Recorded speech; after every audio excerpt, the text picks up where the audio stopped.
আজকে একটা মালবেরির চারা এনেছি, একটা দোকানে এখানে বিক্রি করে, ওরা আনিয়ে বিক্রি করে। আর এর আগে আমি অনলাইনে কতগুলো চারা আনিয়েছিলাম, আহ, বিশেষ বিশেষ কিছু ফলের চারা, ওইটা আপনাদেরকে দেখিয়েছি আমি। আর এইটা হলো মালবেরি। আমার স্ট্রবেরি আছে, আর কি বলে এটাকে, ব্ল্যাকবেরিটা আমি গত বছর হয়নি, কিন্তু ফল ধরে গেছে, ফল খেয়েছি ব্ল্যাকবেরিটা। আর এটা হলো আহ,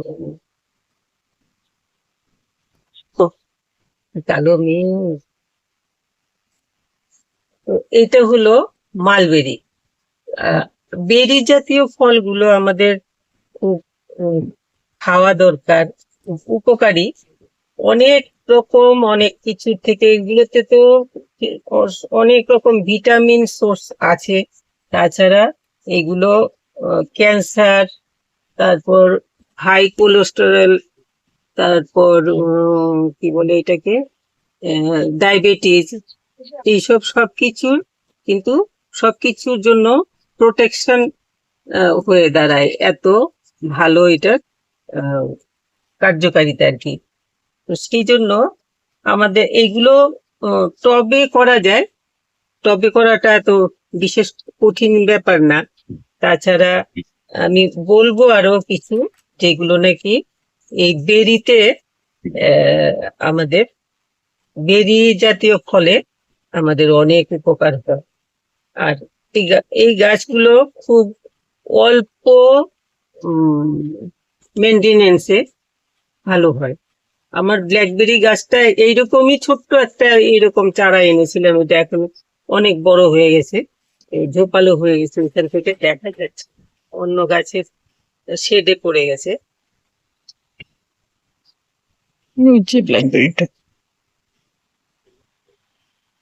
এই চারাটা কিন্তু খুব একটা শক্তিশালী চারা না, তবুও এগুলো ডাল কেটে লাগালে পরে সেই ডালের থেকেই নাকি চারা হয়। আমি তো আম, এই এইগুলো কি বলে এটাকে, কি বেরি, মালবেরির চারা, এটা খুব সহজে হয় আর ফল খুব তাড়াতাড়ি ধরে।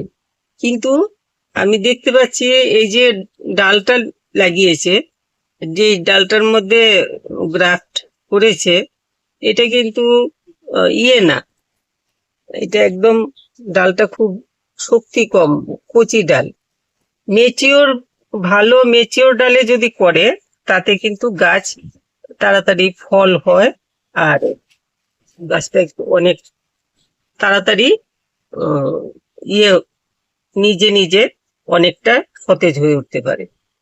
এইসব গাছগুলোকে বাঁচানো মুশকিল হয়ে যায়। তো কি করব, আমাদের এইখানে এইসব গাছ, যে সব গাছ নাকি আমাদের এলাকাতে হয় না, সেই সব গাছগুলো, যেমন এইটা হলো মালবেরি আছে, ব্ল্যাকবেরি, তারপর এই যে এইগুলো অনলাইনে আনিয়েছিলাম, যে বললাম চারাগুলো লাগিয়ে দিয়েছি আমি কালকে, সমস্ত চারাগুলো লাগিয়ে দিয়েছি।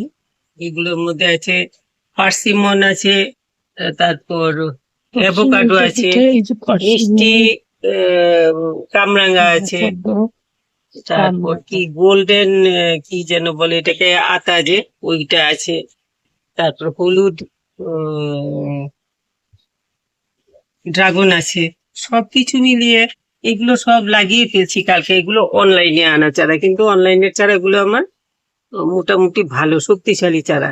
এই চারাটা খুব শক্তি কম। দেখা যাক, বাঁচিয়ে তুলতে পারলে তো হয়ে যাবে। আর আহ, এই 6 মাস 1 বছরে না হলে তারপরে তো কিছুদিন আরো গেলে পরে তো নিশ্চয়ই ফল হবে। এগুলো ফল না হওয়ার কোনো কারণ থাকে না। তো আমি এখন এটাতে, এইসব গাছগুলো ব্ল্যাকবেরি গাছ, এগুলো ব্লুবেরি, ব্ল্যাকবেরি সবটাই, সব গাছগুলোরই একটা ইয়ে হলো, এরা রাসায়নিক খাবার কিছু পছন্দ করে না। এদেরকে যত সম্ভব অর্গানিক খাবার এদের জন্য ইউজ করলে ভালো। তো আমি এই জন্য একটু গোবর সার, পুরনো গোবর সার নিয়েছি, 40% পুরনো গোবর সার, আর প্রায় 50%-এর মতো নিয়েছি মাটি। এটার মধ্যে আমি অল্প কম নিয়েছি, এটার মধ্যে অল্প কিছু বালি মিশাবো, কেন মাটিটা যাতে বেশি টাইট হয়ে না যায়, জল নিকাশি ব্যবস্থাটা যাতে আমার ভালো থাকে সেই জন্য। তো এই, আর এখন যে খাবার দেব, যে খাবারটা করে বসাবো গাছ, তারপরে আর তেমন বিশেষ কিছু খাবার আমি ইউজ করব না। পরে এখন মোটামুটি একটা সাইজের, এটা কতটুক হবে, 10-12 ইঞ্চির মতো হবে টব। এক 6 ইঞ্চি আর 5 ইঞ্চি, ও 6-5 ইঞ্চি 11 ইঞ্চি, 11 ইঞ্চি 10-11 ইঞ্চি বা এরকম হবে টবটা। এটার মধ্যে লাগাচ্ছি এখন। এটার ডেপথটা একটু কম, তো আগামী বছর গাছটা একটু শক্তিশালী হলে তখন আমি এটাতে আর একটু বড় টবে লাগিয়ে দেব। কেননা গাছ দেখলাম, ফলের গাছগুলো বিশেষ করে যত ছোট টবে থাকে ফল খুব কম হয়, ফুল আসে যথেষ্ট পরিমাণে, কিন্তু ফলটা খুব কম হয়, মানে শেকড়গুলো ভালোভাবে ছড়াতে পারে না বা ওদের খাবার দাবার ঠিকভাবে নিতে পারে না। এই জন্য গাছ একটু বড় হয়ে একটু সতেজ হয়ে উঠলে তখন গাছকে একটু বড় টবে লাগিয়ে, গামলাতে বা টবে ওইরকম বড় দেখে টবে লাগিয়ে দিলে ভালো হবে। তো আমি এই যে বালি দিয়ে নিলাম কিছুটা, আর এটাতে আমি এখন একটুখানি, সবাই যে হাড় গুঁড়ো দেয় তার বদলে আমি একটু ডিমের খোসার গুঁড়ো দিয়ে দেবো আর কি।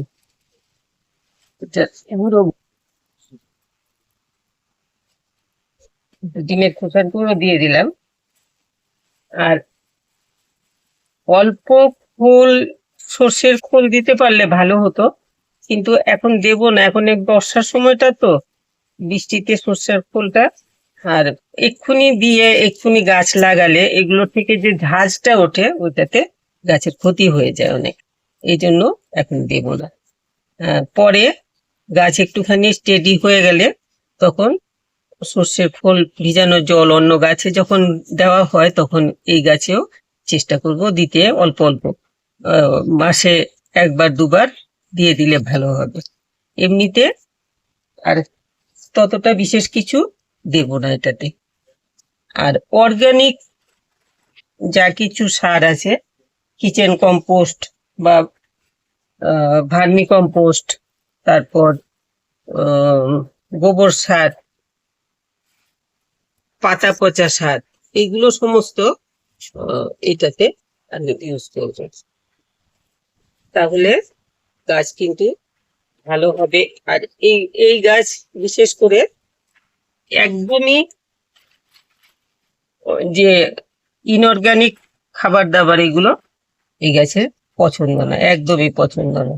সেই জন্য আমি কোনো রকম, আমি তো এমনিতেই ইনঅর্গানিক কোনো কিছু ইউজ করি না। আপনারাও যদি এইরকম মালবেরি লাগান, দেখেছি কিছু এগুলো, এই যে আরশোলা জাতীয় পোকা হয়ে গেছে এগুলো, এগুলোকে বেছে ফেলে দিতে লাগবে আর কি। তো আপনারাও লাগালে পরে মালবেরিতে, বিশেষ করে মালবেরি, ব্ল্যাকবেরি, এগুলোতে কোনো রকম রাসায়নিক খাবার দেবেন না, দিলে পরে কিন্তু গাছের ভালোর থেকে মন্দ হয়ে যাবে। তো মাটিটা বেশি ভালো হয়নি, চাকা চাকা রয়ে গেছিল কেমন, এই জন্য আমি নিজের হাতে সবটা করি। আমার মেয়ে আর ওর বাবু 2জন মিলে কোলে টোলে লোক রেখে আমাকে মাটি রেডি করে দিয়েছে, গোবর আর মাটি মিশিয়ে, কিন্তু এই যে মিশানো জিনিসটা এই অবস্থা রয়েছে, এই জন্য আমি পুরোটা আমার নিজের হাতে করাটাই পছন্দ করি, নইলে গাছ ওইভাবে হবে না। ছাদে গাছ করতে হলে নিজের হাতে সমস্ত করতে লাগে, নইলে পরে কিন্তু ছাদের গাছ ভালো হবে না। নিজের হাতে না করতে পারলেও একদম দাঁড়িয়ে থেকে, লোক দিয়ে করালে দাঁড়িয়ে থেকে করতে হবে, যাতে একদম আমরা যেরকমটা চাই সেটা তো আর ওরা বোঝে না, তো সেরকম করিয়ে নেওয়া যায়। আগে মাটিটা দিয়ে নিচ্ছি। গাছটার অবস্থা খুব খারাপ। এই যে এই অবস্থায় আমি এখন ভাবছি, এই যে শেকড়গুলো এরকম অবস্থায় আছে, পাথরের মতো এটা একটু হয়ে রয়েছে। ভিজিয়ে কিন্তু তারপর পাথরের মতো হয়ে রয়েছে। আমি যে একটু খুঁচিয়ে ফাটিয়ে দেব, একটু ভিজিয়ে নেবে বালতিটা নিয়ে দেখি নেবে? আমি একটুখানি দেখে নিই। একটু ফাটিয়ে দিলে ভালো হতো।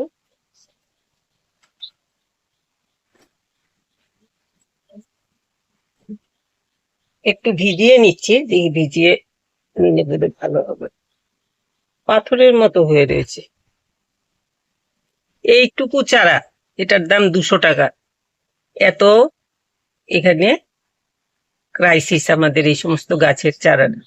তবু আমি বলি, আমাদের এইসব এলাকার যারা আছেন, এইসব গাছ ফলগুলো আমাদের এরিয়ার ফল না যদিও, মানে খুব উপকারী ফল। তাছাড়া যারা শখ করে বাগান করেন, বাগানে বিশেষ টাইপের কিছু ফল থাকে যদি, সেটা কিন্তু পুরো বাগানের যেমন শোভা বর্ধন করে, তাছাড়া যেন আপগ্রেড হয়ে যায় বাগানটা। আমার মনে হয় আর কি। তো আমার বাগানে এখন আপগ্রেড হওয়ার মতো অনেক কিছু আছে। ব্ল্যাকবেরি আছে, ব্লুবেরি না, এটাকে কি বলে, মালবেরি আছে, ব্লুবেরি লাগাবো একটা। তারপর চেরি আছে 2 রকমের, মেনিলা চেরি, তারপর বার্বাডোস চেরি। এখন তো নাশপাতি। পার্সিমন আনা হয়েছে, মানে মারাত্মক। পার্সিমন তো সাংঘাতিক গাছ। অ্যাভোকাডো, মিষ্টি কামরাঙা, মিষ্টি তেঁতুল, মিষ্টি তেঁতুল, আরো কি কি যেন নাশপাতি আছে, আপেল নাশপাতি আছে, আছে। মানে আপগ্রেড হওয়ার মতো অনেক কিছু আর আছে। মালটা, মুসুম্বি, এগুলো তো আছে। মুসুম্বি, মালটা, আপেল। এইগুলো আপগ্রেড হওয়ার মতো জিনিস না এখন। এইসব জিনিসগুলো মানে সবার বাগানে তো থাকে না। হলুদ ড্রাগন ফ্রুট আছে। হলুদ ড্রাগন ফ্রুট, এটা একটুখানি বিশেষ। তো যাই হোক, এখন লাগিয়ে দিচ্ছি আমি গাছটা বিশেষ হওয়ার জন্য। এটা হলো মালবেরি। সুইট মালবেরি আছে। সুইট মালবেরি বলছে, ওদের কথা ভরসা করে বুঝি না। ফলটা হলে তারপরে বুঝবো যে কতটুকু কি সুইট হলো।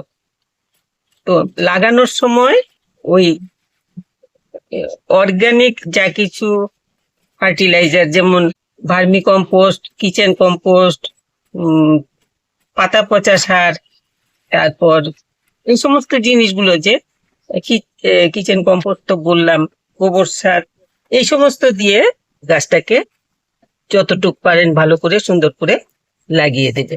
তো আমি এরকম করে লাগিয়ে দিলাম। আর যদিও আমি বলছি যে আমাদের বাগানের গ্রেডেশনের জন্য আমরা লাগানো দরকার। তো আঙুরও আছে 2 রকমের। আঙ্গুর আছে, আমার 2 রকমের আঙ্গুর আছে। কালো আঙ্গুর আছে, এমনি আঙ্গুর তো সবার থাকে, আমার কালো আঙ্গুর আছে, খুব মিষ্টি। বলছিলাম যে গ্রেডেশনের জন্য যেমন লাগাবেন, তাছাড়া এই ব্লুবেরি না তো কি বলে, মালবেরি, বেরি জাতীয় সমস্ত ফলগুলো কিন্তু অ্যান্টি ক্যান্সারের হিসেবে কাজ করে। আর এইগুলো তো বললাম আমি যে ডায়াবেটিস, কোলেস্টেরল সমস্ত কন্ট্রোল করে। মালবেরি, আমার বারবার নামটা ভুল হয়ে যাচ্ছে, ব্ল্যাকবেরি আসতে থাকে। তো আমি গাছটাকে লাগিয়ে দিলাম। জলটা যাতে না হয়, জমে না থাকে, সেটা খুব লক্ষ্য রাখতে লাগবে। আর আমি এই গাছটাকে, যদি গাছটা সুস্থভাবে বেড়ে ওঠে, তাহলে আগামী বছর এই গাছটাকে আবার রিপোর্ট করব, তখন একটু বড় হতে তুলে লাগিয়ে দেব। তো এই গেল গাছ লাগানো, মাটির ব্যবস্থা, এসব বললাম। এখন হলো জল নিকাশি ব্যবস্থাটা খুব ভালো রাখতে লাগবে, এই বললাম। আর এইগুলোর মনে হয় বিশেষ রোগ পোকা হয় না, কারণ আমার ব্ল্যাকবেরি যেটা সেটাতে কোনো রোগ পোকা কিছু হতে এখন পর্যন্ত দেখিনি। তবু মাঝে মধ্যে 15 দিন 1 মাসে একবার একটু ফাঙ্গিসাইড আপনারা স্প্রে করে দিতে পারেন, বা নিম তেল স্প্রে করে দিতে পারেন। আমি তো নিম পাতার যে ওষুধটা আমি বানাই ওইটা স্প্রে করে দিই, কখনো কখনো অন্য গাছে যে দিই এমনি পোকার জন্য। এই পাতা টাতার রস বানিয়ে ওষুধ তৈরি করি, ওইগুলো স্প্রে করে দিই, ফ্রেশ ফ্রেশ ওষুধ বানিয়ে তৈরি করে দিই। তো ওইরকম স্প্রে করে দেবেন, তাহলে অনেক সময় ওই পাতা খাওয়া পোকাগুলো আসে, ওইগুলো তেও ডিস্টার্ব করে। আর এই মালবেরির পাতা কিন্তু রেশম পোকার বড় খাদ্য, তো সেই জন্য একটুখানি আমাদের সাবধান তো থাকতে লাগবে। কোন ভাবে টুকটাক কিছু একটু ওষুধ স্প্রে করে দিলে ভালো হবে, কেন মাঝে মধ্যে বলা যায় না, হতেও পারে কিছু উপদ্রব, হয়তো ওই মিলিবাগ চিলিবাগ জাতীয় কিছু হয়ে যেতে পারে। সেই জন্য আমরা একটু 15 দিন 1 মাসে একবার স্প্রে করে দেবো। যদিও আমি বলছি এইসব কথা, আমার ব্ল্যাকবেরিতে কিন্তু এখন পর্যন্ত কোনো ওষুধ আমি দিইনি, আমার ব্ল্যাকবেরি একদম ঠিকঠাক আছে। যাই হোক, এই গেল।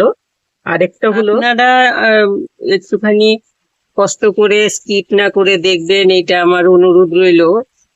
কেন স্কিপ করলে তো সবকিছু জানা যাবে না, সবটা মিলিয়ে সব কথা বলা আছে। বৃষ্টির জন্য এখন ভিডিও করতে খুব মুশকিল হয়ে যাচ্ছে, আবার বৃষ্টি চলে এসছে। যাই হোক, আমার আর একটু লাইক করে দেবেন, একটু শেয়ার করবেন। যেই কথাটা বলতে চাইছিলাম, বৃষ্টির জন্য আমি ভুলে যাচ্ছি বারবার, সেটা হলো যে 6 থেকে 7 ঘন্টা রোদ লাগে মতো জায়গায় রাখবেন। এই মালবেরি গাছ কিন্তু রোদ খুব পছন্দ করে। টবে রাখলে পরেও রোদের জায়গায় রাখবেন, একদম 7 ঘন্টা রোদ লাগে মতো জায়গায় থাকলে গাছ খুব ভালো হবে। তো এই ছিল আজকে মালবেরির উপরে বললাম। গাছ আমার বেঁচে যাক, বড় হোক, তারপর আবার ভিডিও করে দেখাবো, ফল টল আসুক, নিশ্চয়ই দেখাবো। আপনারা করুন। একটা তো হলো ভালো ফল যেটা আমরা নিজেদের ছাদে পাবো। আমাদের এখানে সবসময় দোকানে এই সমস্ত ফল কিনতে পাওয়া যায় না, আমাদের ছাদে যদি হয় তাহলে তো আমরা এমনি খেতে পারি। যেমন ব্ল্যাকবেরি, এখন আমার হয়তো আমরা ব্ল্যাকবেরি খেতে পারি। আমি ব্ল্যাকবেরি আগে খাইনি, ব্ল্যাকবেরি আগে খাইনি, স্ট্রবেরি খেয়েছি। স্ট্রবেরি শিলং থেকে আনা হয়েছে, তখন খেয়েছি স্ট্রবেরি। কিন্তু ব্ল্যাকবেরি, স্ট্রবেরি তো এখন প্রত্যেক বছর আমার বাড়িতে যথেষ্ট পরিমাণে হয়, সবাইকে দিই। আর বাড়িতে ব্ল্যাকবেরি লাগানোর পরে ব্ল্যাকবেরি খেয়েছি, ব্ল্যাকবেরির ছবি দেখেছি আগে, কখনো ব্ল্যাকবেরি খেয়ে দেখিনি কেমন। তো মালবেরিটাও সেই রকমই একটা গাছ, টক মিষ্টি জাতীয় ফল, কিন্তু খুব উপকারী গাছ, দেখতেও সুন্দর। আর টবেও করতে পারেন, মাটিতে করলে আরো বেশি পরিমাণে ফল হবে, সমস্ত গাছ ভর্তি হয়ে ফল হয়। আর ওই যে একবার ফল হয়ে যাওয়ার পরে গাছকে ছেটে দিতে লাগে, তবে আবার বেশি পরিমাণে নতুন নতুন শাখা প্রশাখা বেরোবে, আর ওইগুলোতে বেশি পরিমাণে ফল হবে। তো এই ছিল আজকে মালবেরি গাছ লাগানোর থেকে কেমন করে লাগাবেন, বা অল্প স্বল্প যত্ন নেওয়াটাও বলে দিলাম। তারপরে পরে যখন গাছ ভালোভাবে ঠিকভাবে হবে, তখন আমি আরো যতটুকু আমি করি ততটুকু আপনাদেরকে দেখাবো। তো আপনারা করুন আপনাদের ছাদ বাগানে। বললাম যে ছাদ বাগানের ধাপটা এক ধাপ উঁচু হয়ে যায়। আর যেই ফল আমরা খাইনি বা আমাদের এখানে দোকানপাটে পাওয়া যায় না, সেই ফল আমরা লাগাতে পারি। পার্সিমনটা আসে বছরে একবার, কয়েকদিন 2-3 দিন পাওয়া যায়, তারপর আর পাওয়া যায় না। তো আমি পার্সিমন লাগিয়ে দিলাম, দেখা যাক যদি ফল হয় তাহলে তো খেতে খাওয়া যাবে, দেখতেও পাবো গাছের মধ্যে। যাই হোক, এরকম করেই করতে লাগবে। তো আপনাদের ভালো লাগলে একটুখানি লাইক করবেন, শেয়ার করবেন, আর যারা সাবস্ক্রাইব করেননি এখনো, একটু সাবস্ক্রাইব করে নেবেন। আমার মনে হয় ব্ল্যাকবেরি তো নিশ্চয়ই, আর মালবেরিও লাগান, ব্ল্যাকবেরিও লাগান, দুটোই লাগান। বেরি জাতীয় ফল মানে খুব উপকারী ফল। সবাই খুব ভালো থাকবেন।